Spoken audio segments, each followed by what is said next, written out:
and the international level. So, okay, like this you can see clearly. So the local level is formed by sections, and in Switzerland we have 15 sections. Over the whole network we have 534 sections. So we're a pretty big network across 40 different countries.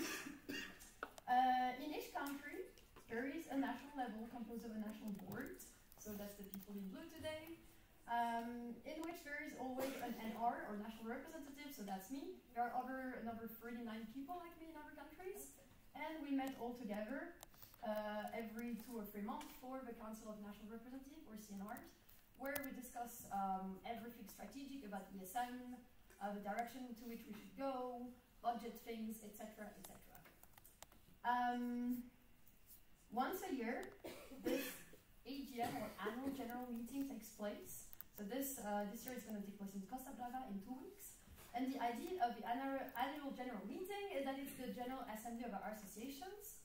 And you, as a section, as a member of the association, everybody can send one person to that AGM, where we have a lot of discussions and a lot of votes about the foundations of our association. So, for example, we vote on statutes, which are the basic laws of our association. We vote on the budget, on financial reports.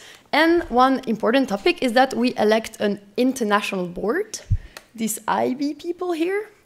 The international board is basically like a national board, but at the international level. It's 5 people who work and live in Brussels full-time for a full year. So they actually live all together in the so-called ESN house. And they work 100% for ESN. So they're very dedicated ESNers. They're elected at the AGM, so they have to go on stage, talk in front of 800 people, defend their opinions. They get to ask a pretty intense question round. So it's very good public speakers, very experienced ESNers who work for ESN for a year.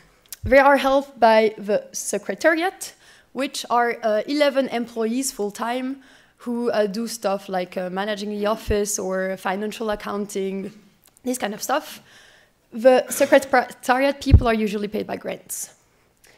And then the international board coordinates stuff like, such as the project, the committees, etc. So this is the basic structure of ESN. So one very important thing is that sections are the members of ESN and go to the AGM to vote on stuff. So, for example, at the AGM, I won't have a right of vote. It's only up to the sections. The CNR is just here because it would be too complicated for 800 people to meet every 2 months. It's just not possible. It's too many organizations. So the CNR is kind of a proxy for the AGM, and they take decisions on behalf of countries, on behalf of sections, and normally by consulting the sections about what needs to be voted on. The ESN review is a proposed reform of that structure. And the reason why it was started is because the network has grown a lot in the past years. So you can see in 2003, we used to be only 25 ESN countries with 164 sections. And then it went up and up and up and up to today. In 2005, that's the year in which the international board started working full-time in Brussels. So our structure has grown a lot, but and there has been a lot of additions of little things, new bodies, new rules, new stuff building on top of each other without ever really reviewing our entire structure. And at the moment, we're at a point where it might be time to rethink some things that we do because we're not very efficient anymore. So the ESN review itself was hiring 2 external consultants whose job is to be expert about NGOs, who asked a lot of people about the structure of ESN and then wrote a report about it. Actually, I can put it here. And they identified 9 areas of improvement for our association. So that is growth, structure, finances, knowledge management, volunteer recognition, mission, values, and vision, mission, and values, internal communication, and visibility and recognition. That's a lot of things. The ESN review report is 6 pages long. If you have time and you're interested, I would encourage you to read it because it's a very interesting document. There are a lot of suggested changes in there. It would be too much to try to change everything at once. So the idea was that this year we would focus on 3 major areas, and that is growth and structure, finances, knowledge management, and volunteer recognition. For the growth and structure, these are things that were discussed this year and that we're going to vote on at AGM Costa Brava. Finances is a focus this year, so I already told you a little bit about the budget, which is very conservative, and we're going to try to improve our financial sustainability. And the knowledge management and volunteer recognition is something that is going also to be a big topic in the coming year. Just to take a step back, the steps of the ESN review. In April 2016, there was AGM Germany, in Germany. And their sections approved for the IB to be exploring this new area of reform. In the summer, the IB appointed 2 external consultants, which did a lot of consultation rounds with the national presidents. They had a survey that they passed for the network. They wrote the report in February. The international board, based on this report, wrote an implementation document. And in August, they appointed a body which is called the Structural Task Force, or STF. And the role of the STF was to come up with a plan on how to implement the proposed changes of ESN review. In September and October, there were consultations round again, and this time it was consultations of a section that happened during the regional platform. So for Switzerland, that was Western European platform, which took place in Munich. Then, end of 2017, in October and November, there were different working groups that were formed with people from basically anywhere in the network. I was in one of the working group, Nina was in one of the working group. And so our goal was, based on all of these consultations and all of these new ideas, to look into these 3 topics and map out all the possible options. So for membership, voting procedures, statutory bodies. I'm not going to go too much into details here, but you can ask me questions at the end. And then one big milestone was CND Lausanne, so last December, where the different countries voted on which directions they would like this whole ESN review process to go. So we voted on the different topics. It was actually a very long voting round. We probably did 50 different votes to say, like, okay, so we'd like to change this, but not this and this way, etc., etc. I'll go into more details about the content later. In January, the STF wrote a new statute and standing order proposals. Yeah, and then they presented it in February, and we're going to vote on it in Costa Brava. An important thing about this whole ESN review thing is that it proposes to go towards a structure with countries as members instead of sections as members. So instead of having each local sections be a member of ESN International, it would become the ESN countries that become members of ESN International. Now, that is an interesting direction to go on, but there is also an option of staying with sections as members, and that is something that in ESN Switzerland, we thought it's important to leave this option out there. So we wrote an alternative proposal for CND Lausanne to keep sections as members. And with ESN Turkey and ESN Poland, we wrote alternative standing order and static and standing order changes for AGM Costa Brava. CNR Belgrade represented both the STF and IB proposal, so to go to countries as members, and the Switzerland, Turkey, Poland proposal to keep sections as members, and then at AGM Costa Brava, we'll need to make a choice on that. To give you more information about the content, so the STF IBEs and review proposal wants to go to countries as members. That implies that the AGM as an event would not take place the same way, because instead of having one person from each section that goes and votes, it would be one person from each country. So you would go from a structure with, from an event with 700 people to an event with only maybe less than 100 people, so it makes it easier to organize. The members of such a structure would be so-called national organizations, so it would be both a national platform, so you guys here, the sections, plus a national board, and you would have only 3 general assemblies a year. So you wouldn't have a Council of National Representatives because, as I told you, the CNR takes place because it's too complicated to have an AGM every 2 months. But if you only have about 100 people that need to meet, this thing you can make it happen more often. So it would be just 3 General Assemblies a year. And one of these at the start of a year would still have some kind of event for local section members, and that would be a new AGM for local members. That would be more of a training event next to the discussion that would take place in the General Assembly. There would also be new requirements for countries. So there is a list, for example, countries should be registered as a legal association. They should fill in some criteria. And one important thing is that they would like to implement 2 new bodies, the Arbitration Board and the Audit Commission. The Arbitration Board would be an independent body of 3 people who would be here to solve conflicts. So whenever there's something coming up, for example, often it's about money that a country owes to another country or these kind of things, where you cannot settle it by yourself, you could call for this Arbitration Board to emit a judgment. And there would be an audit commission which would audit the work of the international board. At the moment, we already have financial auditors, so they look into the finances and they decide, they say, okay, this is done correctly, legally, or not. And the idea would be to audit all of the international board work and make sure that they act in accordance with our official documents. The alternative proposal by Switzerland, Poland, and Turkey proposes to keep the section as member of ESN International. To tell you a bit more about that, changing from countries to section as a member is kind of a very big ideological step that you need to think about well, because it's about who should shape our association. Should you ask every single local member, which is very inclusive but not very efficient?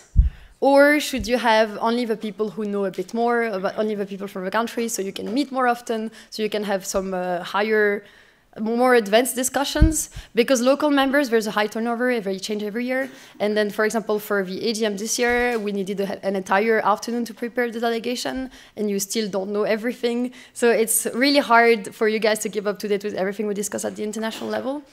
But the Swiss, Polish, and Turkish people think that it's still important that people going to the AGM have a choice between section as a member or countries as a member. So it's really up to you. You vote whatever you think at the upcoming AGM.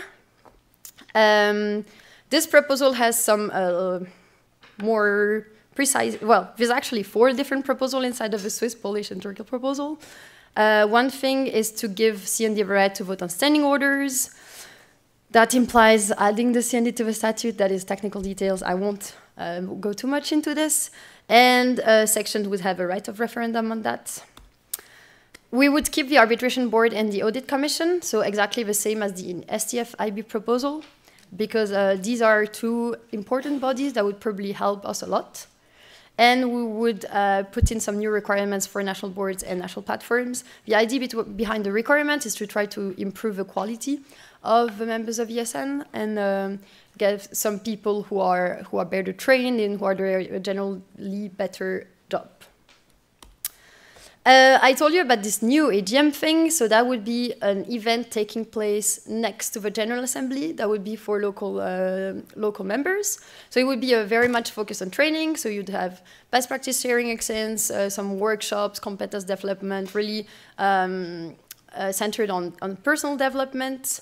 You would have opportunity to network with future employers, maybe an info market, development of joint projects between sections. You would probably have still a right to attend the plenaries at the General Assembly, at least for the IB elections and the votes, and a right to ask questions there. The format would change quite a bit because at the moment it's like everything is included, like in the NP, you know, you have the accommodation and the meals included. In this new format, you'd probably need to organize accommodation by yourself, but with help from the OC. So that was going really quickly over a really complex topic, so don't worry if you're a bit confused. There is normally at least one person from your section who should know more about this ESN review, and that is the person going to AGM. So don't hesitate to go talk to them, ask them more questions, give them your opinion if you have one. You can also, of course, ask questions during the question round after this presentation. That's it for what is going to be voted on at AGM. Just for the next priority, the knowledge management and recognition that will be worked on this year, it would explore the possibility of training people inside and outside of ESN. So at the moment we have this Educate program where you can go and get some self-development training. And maybe, so the idea would be to push this concept further and make it available for more people and try to have a more career-oriented approach. So for example, give you opportunity to network with future employers, but also have ESN recognized as a good organization so that if you have ESN on your CV, for example, employers would think, oh, okay, that's a good person to hire. And the third priority, money. So they would like to sell new merchandising that is going to depend on the logo change, build financial reserves so that we never have liquidity problems again. And also they'd like to apply for direct financial support from the European Commission because we do a lot of things for exchange students and more particularly Erasmus students. So ask for all of the service that we make for them, ask for money for the European Commission. After this afternoon, there will be a workshop about ESN review for non-AGM participants, starting from the basics, going a lot more slowly than what I did here, and overview of the SOS changes of AGM. So Kamel is going to give that workshop. Go to see it if you're interested. There will be in parallel an AGM preparation small session that's for people going to AGM. Even the Costa Brava experience party package people can come to this. We'll go over only the logistics, so there won't be any ESN review talk in that session, which is a nice change. And that is it for my presentation. If you have any question, you can, of course, write to me.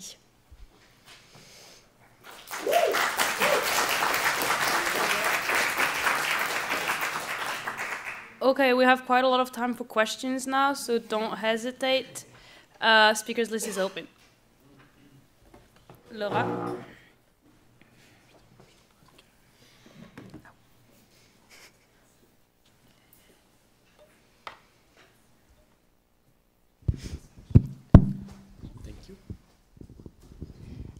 Laura, ESN Uni Lausanne. Thank you very much, Sophie. I think you deserve a second round of applause because saying all this so clearly, you're a genius. Really. Thank you. It's a comment about this new AGM. Just to give you maybe some background for the ones who are a bit new. The problem of AGM is not only putting 800 people in one place for 3 days, is finding the bold OC to organize this. Each year it grows and each year it goes, it's harder to find an OC because each year the OC makes a loss.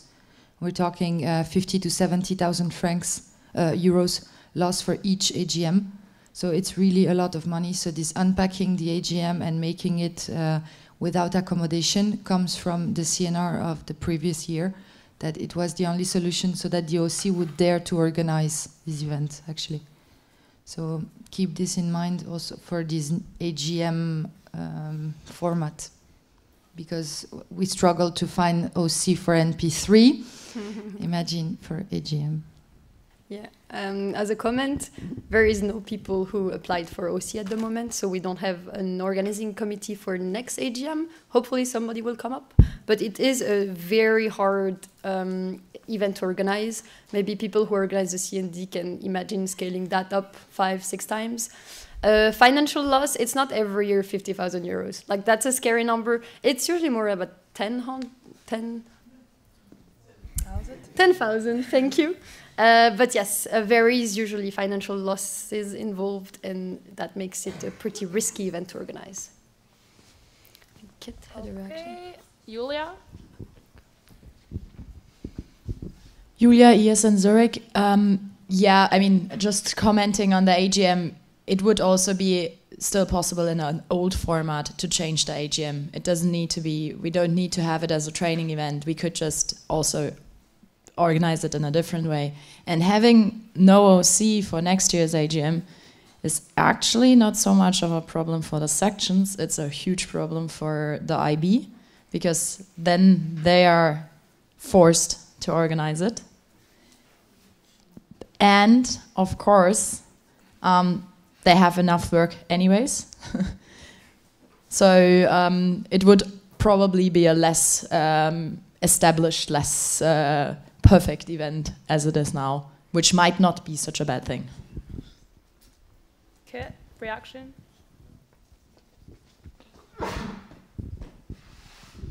Just to be clear, it's not that there aren't people that are not motivated to do this. There are teams trying to do it right now, but they can't get the financial support at the moment. For example, there is a group from ESN Austria. They are still missing 100,000 euros, but they have 400,000 euros. And they spent the last year already working on it. It's not that there aren't people that don't want to do it, it's that it's not easy. Anyone else has a question about anything she said? Laura? Laura, ESN Uni Lausanne. Could you maybe elaborate on the reasons behind your proposal to keep sections as members? Maybe a bit more. Yes, of as course. No one else is asking a question. So I'd say there's two parts. First of all, something that maybe was not clear, the STF-IB proposal comes as one giant package. So they propose a lot of different changes. So for example, going to countries as members is one, but also implementing the arbitration board and audit commission, new requirements for NBs, changing the voting procedure, changing the events. So it's like really a lot of changes. The proposal is like 50 pages long, it's really long. And there are a lot of good ideas in there, but there are a lot of controversial ideas. And for us, it doesn't seem very fair that you have to vote an all or nothing thing, because maybe you're convinced by, I don't know, 60% of a proposal, but you don't like the 40 other percent. What do? Do you accept it? Do you refuse it?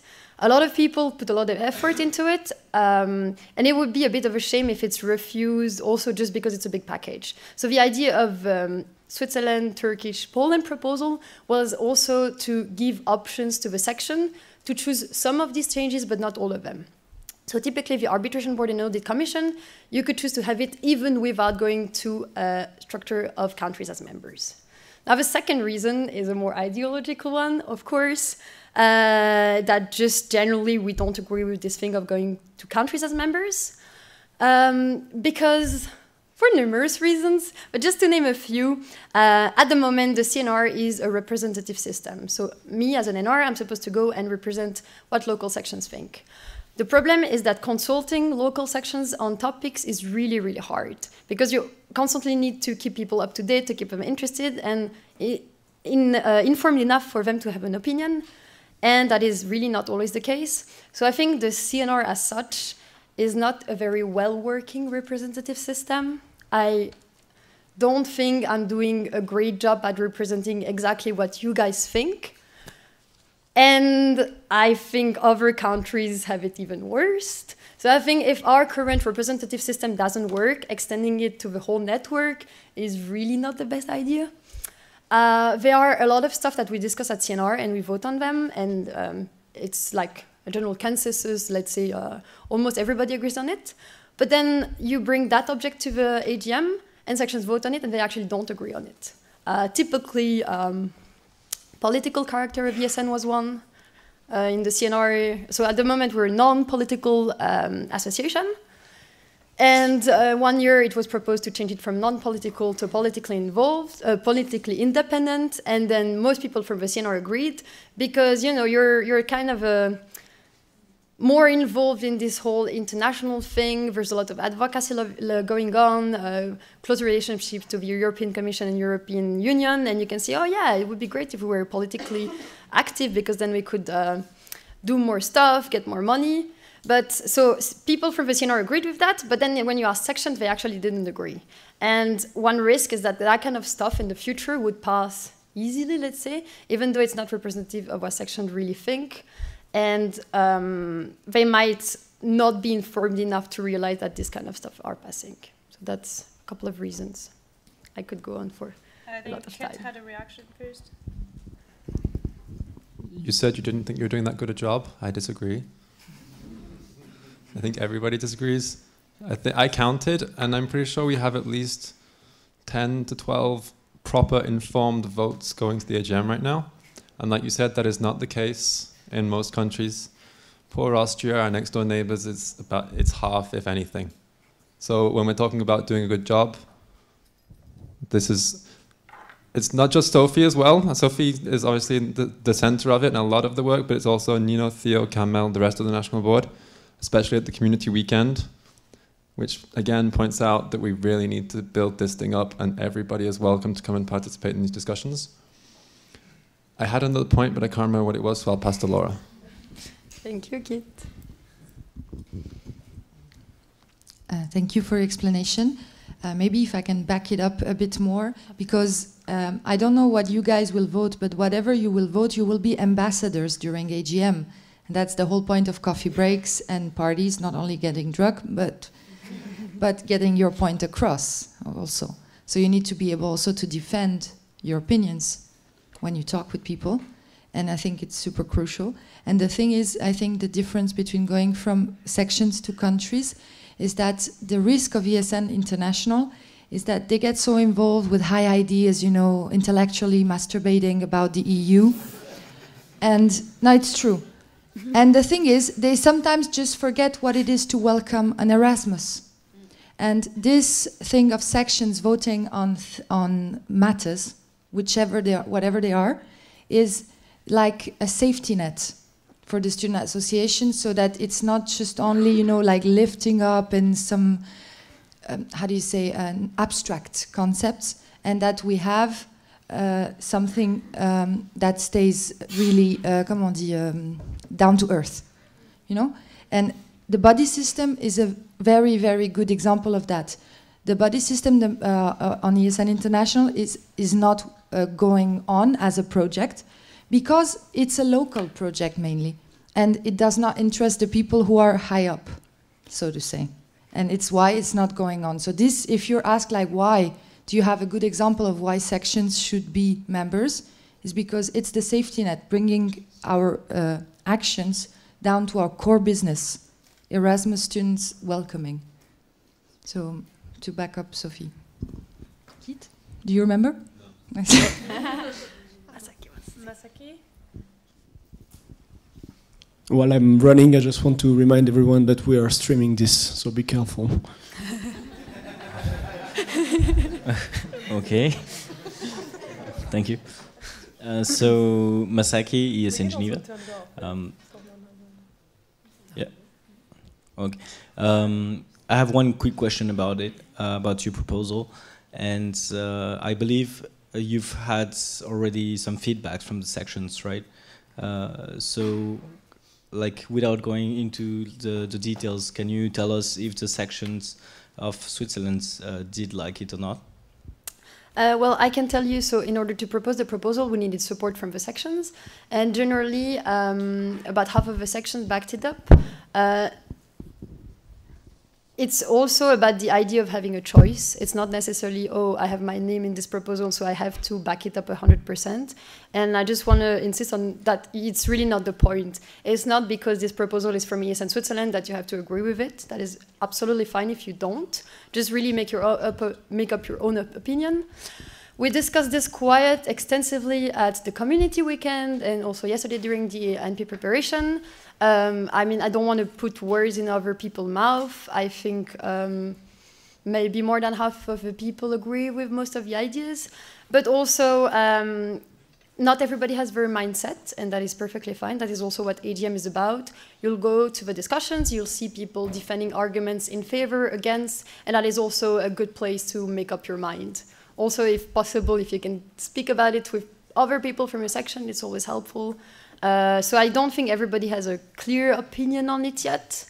And it is absolutely fine to have any opinion you want. It's not because it's ESN Switzerland proposing it that you have to back it up. That's the most important thing is for you to be critical and informed about what you vote on. Zach? Hey, Zach. So, small question about the European Commission financing directly ESN. I know that they are talking about it, but is there some insurances? Do you have any information about that, or it's just like wishful thinking? I don't have a lot more information about it. I know that's something they either asked already or are in the process of asking. Regarding the outcome of it, I honestly don't know. The European Commission has a lot of money. They do finance some student associations. So one example often brought up is the European Young Forum gets like 10 millions of uncommitted, 2 millions of uncommitted funding for what they do. So there is a chance we might get it. I honestly don't know a lot more about that. When I get more information, I'd be happy to let you know about it. Any other question? We still have time, so don't hesitate. Okay, I think Andras was first. You remember? Okay, no, that's the thing. Give it. I've been told to write down my questions now. Thank you, Theo. Wouldn't applying for direct support from the European Commission imply political involvement from ESN in their ideals? That is a very good question. I think it's open to interpretation. There is a fine line, and you can kind of be defending both sides. But maybe that is an excellent question to ask the IB as well. Okay, Andras then. Hello, Andras, ESN, whatever. Actually, I thought about this question based on the third priority regarding the selling of merchandising, and it got me thinking: is there already a plan on how these various targets that you have are going to be improved? Are they going to be like new bodies, specifically for the merchandising? Because Comcom is already basically its only business, but no one is backing them. They have zero budget, and they still get requests to sell merchandising, so it's not like people weren't trying before. Is there already something in place for the various aspects that is going to be done differently? As far as I know, regarding new bodies, for example, no, I don't think there's any plan for it.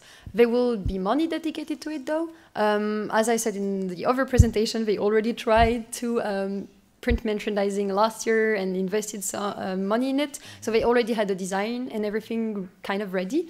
I guess it's Comcom who prepared them, but I honestly don't know. The thing is, we might change logos, and if we do change logo, then we need to update everything. So that will put some kind of delay in the preparation of merchandising. It's just because, as you said, then basically the 9 priorities, the 9 fields, is basically every single conversation I had in any international event when we share best practices. We talk about these things all day long. And now someone came from the outside and say, guys, this is what you need to improve, whereas everybody's been trying for as long as I can remember at every single event. Yeah, that is a very fair comment. I mean, for most of these things, there's a lot of nice ideas, but the exact way to implement them are not decided yet and left to be decided. It is not an easy task, and there's no guarantee it's going to work out, but the idea is to try and see what happens. So the consultancy firm just pointed out problems, or did they give any solutions? There were some suggestions of solutions, yes. I can go into more details if you want. I think I might have a backup slide somewhere. No, I don't actually. Laura, no, I don't. Another question? On n'avait pas des genres cachés. C'était pas celle-là? Laura? Yeah, these are ideas.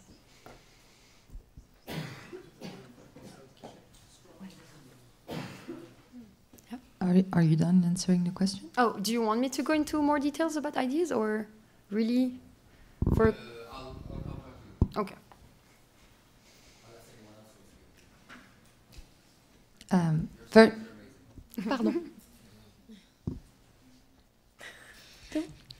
First, I would like to apologize if it seemed like I was pushing every Swiss delegate to advocate for the Swiss proposal. I'm pushing you to advocate for whatever you believe in. And, well, you got my position on that. Sorry. In that sense, maybe could you elaborate the position of countries as members of ESN International for the sake of intellectual honesty? Yes, of course. The idea is going to a structure of countries as members is that it would be a simpler and more efficient structure. You would be talking directly with people who are involved in the discussion all year long. So instead of having that kind of two-layer structure, you'd have a direct communication between the international board and the national boards, and it would make all the discussions more efficient. Also, the international board, the 5 people who are in there, they work like crazy. It's really, they are doing so much work, and they're spending almost all of their weekends for ESN, working long hours every day. It has come to a point where they are starting to have really too much work, and it would be probably a way of lifting some of their workload off of their shoulders, because then you will have national boards who should be easier people to talk with, more responsive. So for things such as selling ESN cards to them or getting the membership fees, it should make it easier. The idea is also that in 2020, the Erasmus Plus program is going to end, and there will be a follow-up program. And this program might go global, which means that at the moment, it's just the European countries who are part of Erasmus Plus. Switzerland is not, unfortunately. But it's possible that it's going to extend to other continents. And if that is the case, should ESN also extend to other continents? Would it be important to have ESN Africa and ESN Latin America and ESN Australia? These are open questions, but the IIB has made it clear that in their opinion we should extend to other continents. And if in that case our current structure is not very well adapted for a really rapid growth in other continents, just for example, financial reasons, imagine having an AGM with people coming from Korea, that would be too expensive. So that is also for like future things, if we want to expand to out of Europe, structure with countries as members would be a lot easier to handle. Julia? Julia, yes, and Zurich. Wouldn't it also be possible to target all these kind of problems on all these kind of questions within the current structure and reform the current structure to a way to make it more efficient? Like, for example, have a 6th IB board member, or going to different continents. We used to be in Africa already, so it's not so much of, it's not possible. Yes, a lot of the problems could be tackled in the current structure. I mean, at the end of the day, it's a question of opinion, but yes, for example, getting some of the work off of the IB shoulder and distributing back to the national boards, it's very possible to do it in the current structure. That is part of the ESN Switzerland, Turkey, Poland proposal, for example, give some more responsibilities to the national board to gather the membership fees, make the ESN card, request, etc., to help a little bit the IB. The idea of a 6th board member is an interesting one. It comes down to some extent to money, because we don't have a lot of money. So also with financial sustainability, maybe we'll have more prospects. I think on that topic, the IB was saying they'd rather expand the secretariat, so the employees, rather than the IB board members. But that is definitely something that could be done, yes. Anyone else with a question? We still have time. Ladies and newbies?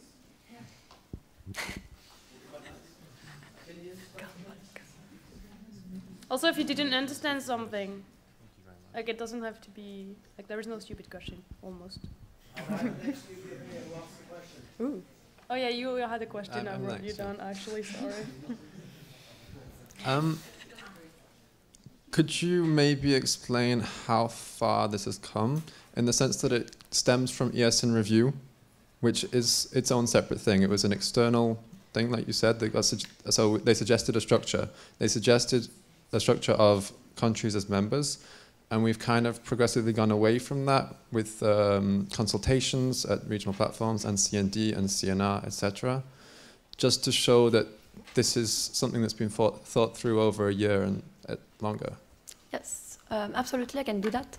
So what Keith is saying is that there was in the report from February of last year, no, 2 years before, well, last year, February 2017, there were a lot of suggestions, and it's not like we just took the suggestions and just made the proposal right away. There have been a very long process of trying to improve them, asking C&D about their inputs, what kind of structure they would like, changing a lot of things, going into compromises, and the final STF-IB proposal that we have now is actually, let's say, closer to the current structure we have now compared to the initial proposal, which was a bit more groundbreaking, but maybe not very adapted to ESN. Is that, yeah, okay, that's, okay. Kevin has a reaction. Oh, so Laura was first. I would like to ask at least one newbie, a bold one, just to say what you feel about this. If you're new, like, how do you, like, because it's only all this talking, annoying. I don't know your name. Julio.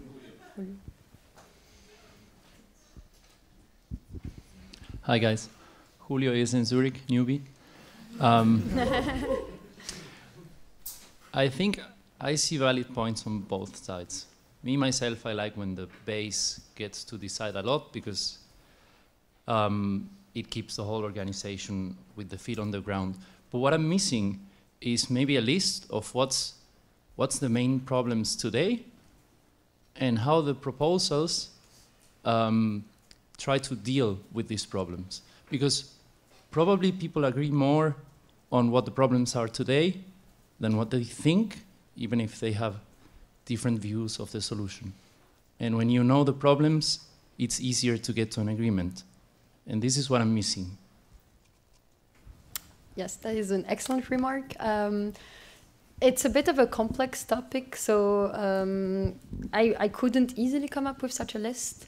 Some of the problems that we currently face, as we've said, AGM is very big, very complicated to organize, not very sustainable if we expand some more.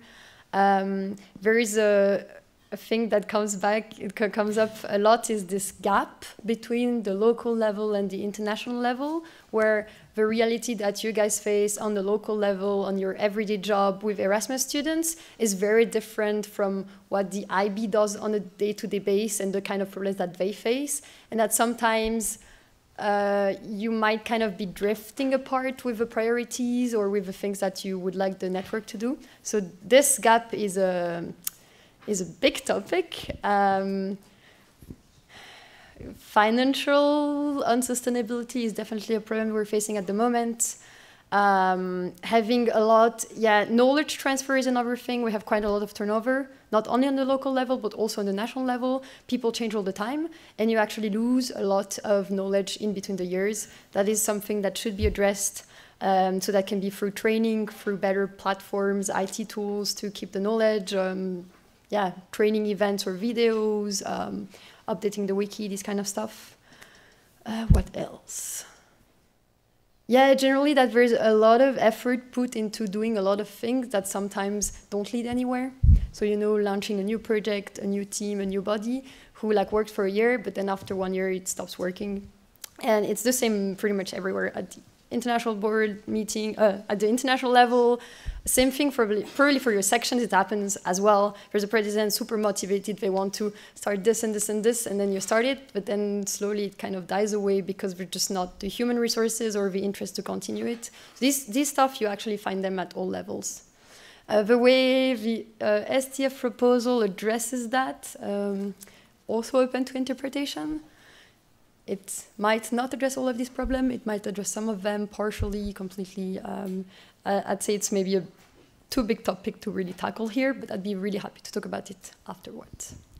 Okay, Laura had a reaction, then I have Kevin and Andras on the speakers list, and then I propose to close the speakers list. Any objection? Andras had the reaction, I think. Was it a reaction or a question? Yeah, it was a reaction. Okay, then you're first, then Laura, then Kevin, and then speakers list is closed. Yes, so all the problems that you just listed are absolutely true, and again, stuff that comes up in every single conversation. And specifically the gap that you were talking about is, like, all these proposals are not going to get around the fact that everyone here is a volunteer and a human. So if there's already a gap now, if the countries are going to start saying, listen, the IB said this, and it's the country's job to implement the sections, stuff for the sections, because the sections don't know about it until the NB tells them, then it's going to create an even bigger gap, actually. So it's always, yeah, people are human, so there's a lot of areas for improvement, but if whatever the IB says, if no one has the, you know, everyone's dealing with like housing local students and stuff, nothing's going to get made, and it's not. I think this isn't a structural issue. It's a human issue. Do you want me to answer on that, or I can maybe just say the arguments about this STF proposal, how it would bridge the gap, kind of, is because you would empower national boards, you'd have better trained people spending more time on ESN, and they are closer to the local level, so they could, you know, kind of get the local level informed enough about the international level that the local level would care and bring the things from the local level to international. Yes, that is a valid opinion. I would like just to comment that I was in the room when the guy presented this first in February last year. And he started the presentation, so just so that you know how we in ESN International at the time received it, he just arrived and said, you know what, ESN is not functioning. And he said the first three things you mentioned. The big problems they identified was the rapid growth, the AGM problem, and the gap. So I would say if from the perspective of the guys who did the review the first time, it's the three main things that they started from. And I think they need to be enveloped by the overall coherence of our core activity. Okay, I think Julia had a reaction quickly.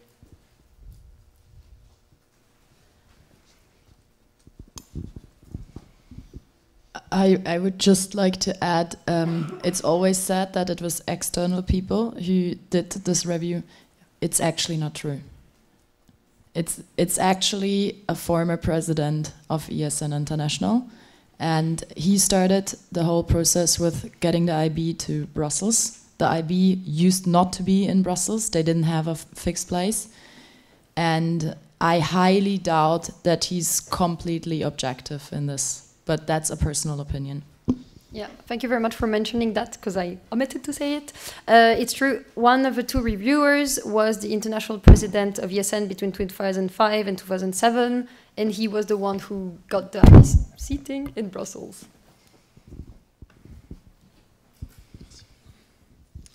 Kevin, National Board. Question and / remark. We talked about a lot of topics and issues, but to me the most urgent one at the moment is the finances of ESN International.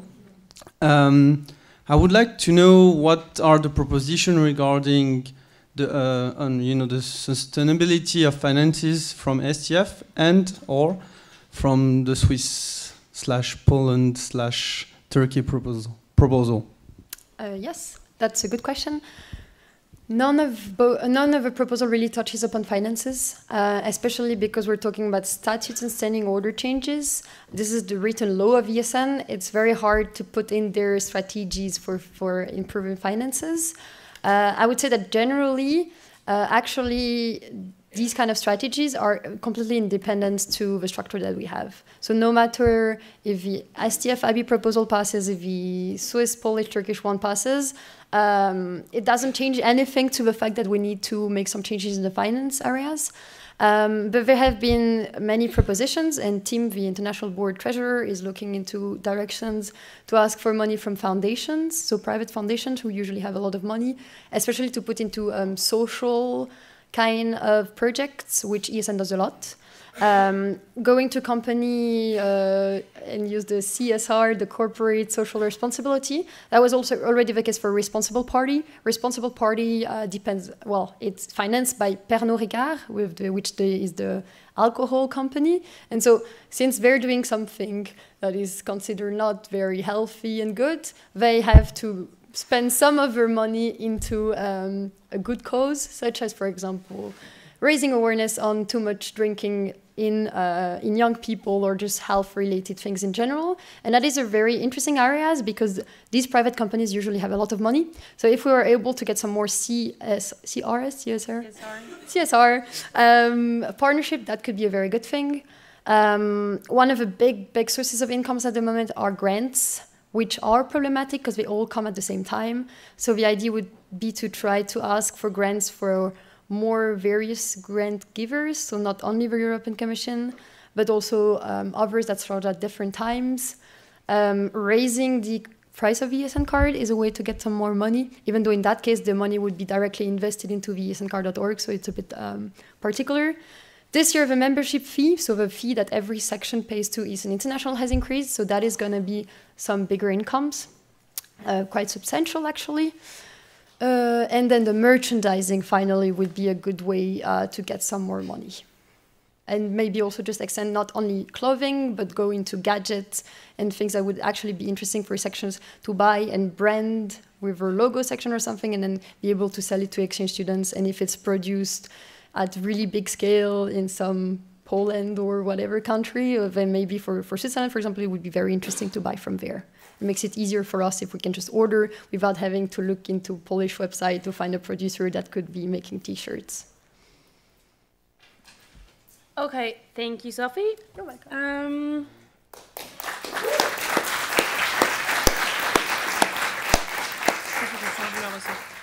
Before we go to the workshop session, we need a quick vote on an amendment on the agenda.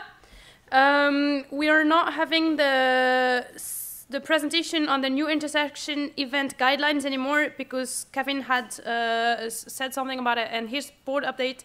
And if you have more questions, you can approach him directly. So this is removed from the agenda.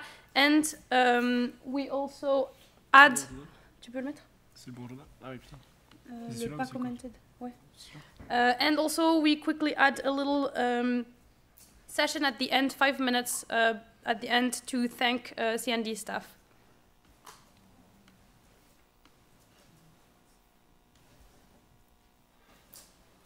So we need you to vote on this. The options are yes, no, or abstain. The question is, do you approve the amendment to the agenda? If you vote yes, raise your voting device now.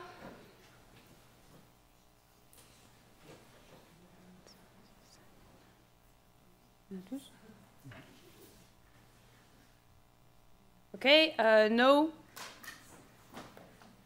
Abstain. Okay, thank you. The amendment is accepted. So now we are going to go on with the workshops. And directly after that is the coffee break. So you can come back in this room after the coffee break and go directly from the workshop to the coffee breaks. So if your workshop holder is late, you're going to miss the coffee break. So you can tell him. Here you have the rooms.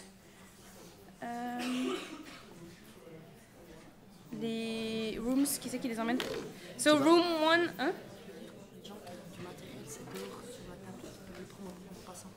Okay, workshop holders who asked for specific material, it's just outside the room. You can get it when you get out. Workshop room 1 is the one just over here for AGM preparation. Workshop room 2, well, can we have OC people to bring people to their room? Does everyone know in which session they are? No? Okay. Shit. Il y a Anaïs qui est là.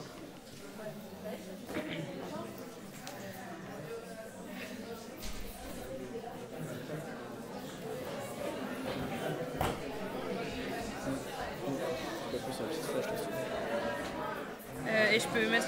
ça, tu peux le mettre derrière.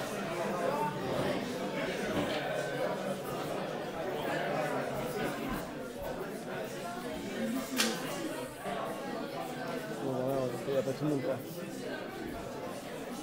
Tu bois pas tout? On va voir à moitié.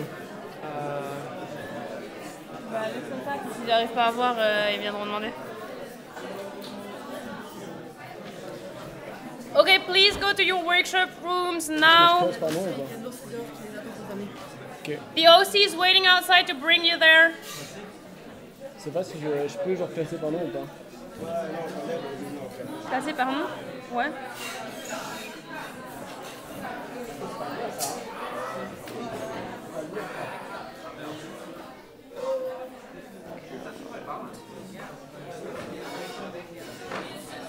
« 6h30, ok.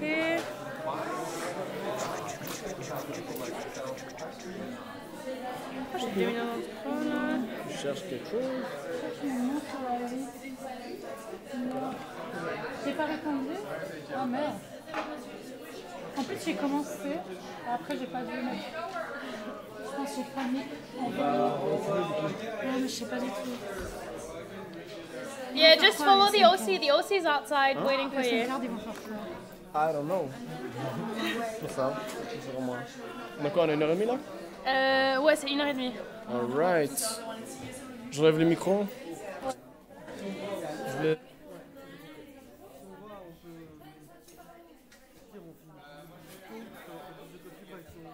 Ouais, c'est ça en vrai. Mais je pense qu'on va pas finir plus tard. Non, on finit un peu plus tard, ouais. Ah, le départ, je pense qu'on va jamais, on va finir plus tout à l'heure. Ok, on a tout ce qu'il faut.